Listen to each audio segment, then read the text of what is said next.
Bismillahirrahmanirrahim. Assalamualaikum warahmatullahi wabarakatuh.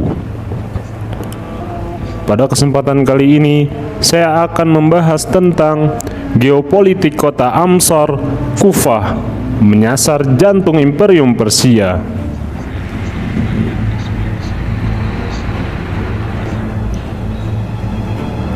Kufah merupakan kota Amsar yang terletak 10 km dari timur laut Najaf dan 170 km di selatan Baghdad. Kota ini dibangun untuk mengatur serta mengurus daerah pembebasan sesuai dengan fungsi Amsar dalam Islam, yaitu sebuah kota yang dibangun sebagai wilayah basis pangkalan militer sekaligus pusat administrasi bagi daerah-daerah sekitarnya yang baru dibebaskan. Kufah dibangun dalam rangka upaya futuhat wilayah pemerintahan Islam ke sisi timur. Kota ini memiliki peran strategis dalam upaya futuhat sejak abad ke-7 Masehi, terutama dalam rangka upaya futuhat ke jantung wilayah kekuasaan dinasti Sasaniyah Persia. Kota Kufah dibangun pada masa Umar bin Khattab oleh Sa'ad bin Abi Waqqas tahun 638 Masehi. Tak lama setelah upaya perluasan ke sisi barat, yaitu wilayah kekuasaan Bizantium melalui Syam dilakukan.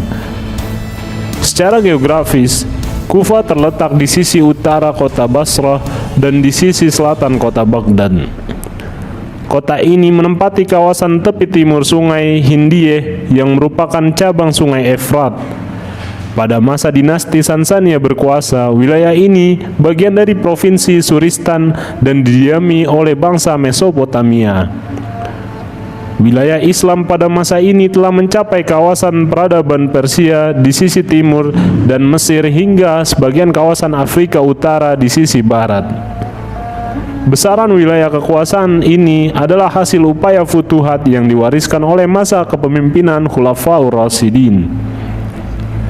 Upaya futuhat ini kemudian dilanjutkan pada masa Daulah Umayyah. Pada masa ini berlangsung upaya futuhat gelombang kedua. Pada puncak upaya futuhat ini, wilayah Islam telah mampu mencapai wilayah perbatasan Cina di sisi timur dan Andalusia di sisi barat. Pembangunan kota Kufah diawali dengan pembangunan Masjid Jami sebagai kawasan pusat kota. Setelah itu didirikan kawasan gedung-gedung pemerintahan, termasuk Dar al-Imarah, didirikan di kawasan ini. Setelah dibangun Masjid Jami dan kawasan gedung-gedung pemerintahan, kemudian dibangun komplek hunian masyarakat.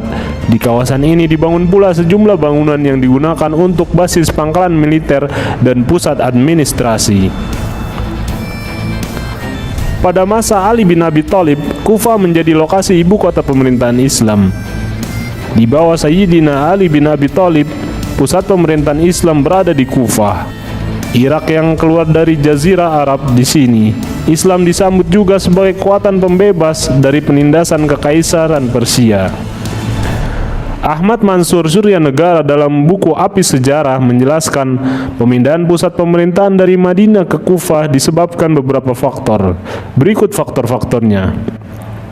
Pertama, jika ditinjau dari kepentingan agama sebagai upaya menjaga secara intensif keutuhan ajaran ketauhidan Islami, karena wilayah ini sebagai sentra berkembangnya ajaran kemusyrikan yang telah berakar dalam dan lama, yakni pengaruh ajaran politeisme dan Zoroaster.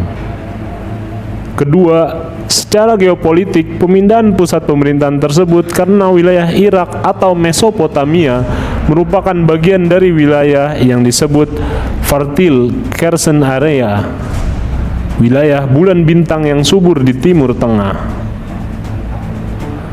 Ketiga, ditinjau dari kepentingan niaga, Irak memiliki pelabuhan niaga lebih ramai dikunjungi para wirausaha dari negara penghasil rempah-rempah Nusantara Indonesia, Cina, dan India sebagai penghasil tekstil serta komoditi lainnya. Sedangkan posisi Madinah ke arah barat jika ditinjau dari India, Cina, dan Asia Tenggara, adapun posisi Irak lebih ke timur dan menghadap ke Teluk Persia dan Laut Arabia serta Samudra Persia atau Samudra Hindia sekarang. Dengan pemindahan pusat kekuasaan ke Kufah, hal ini menjadikan jalan niaga melalui laut dan darat semakin terbuka. Tak dapat disangka lagi jika pada masa Khalifah Utsman bin Affan dinyatakan dalam sejarah telah melakukan kontak niaga dengan Cina dan Nusantara.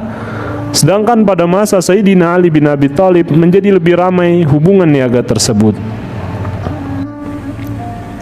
Dalam perkembangan selanjutnya, yaitu pada masa Daulah Umayyah dan Abbasiyah, Kufah tumbuh menjadi kota pusat intelektual dan kebudayaan Islam.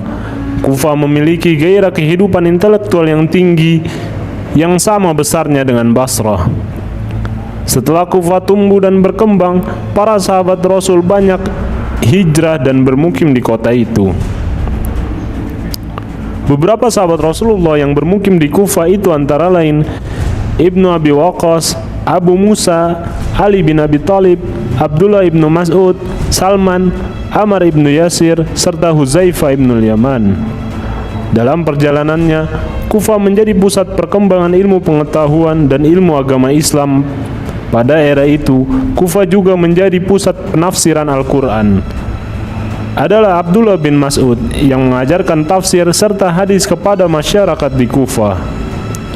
Pada abad ke-9 Masehi, di kota itu Yahya ibnu Abdul Al-Hamid Al-Himani mengumpulkan hadis ke dalam sebuah musannad. Saat kekhalifahan Umayyah berkuasa, Kufah bersaing dengan kota Damaskus yang menjadi pusat pemerintahan dinasti itu. Sederet ulama terlahir di Kufah antara lain Surayyah bin Amir, Asy-Sya'bi, An-Nakhai, dan Sa'id bin Jubair. Gerakan ilmiah itu terus berkembang dan melahirkan Abu Hanifah bin Nu'man Al-Kufi atau Imam Hanafi. Di kota itu berdiri sekolah Sunni yang terkemuka di Kufah yang didirikan Abu Hanifah. Selain itu, Muhammad Al-Baqir dan anaknya Ja'far Al-Shadiq juga ikut memberi pengaruh di Kufah dengan hukum-hukum yang dibuatnya di Madinah.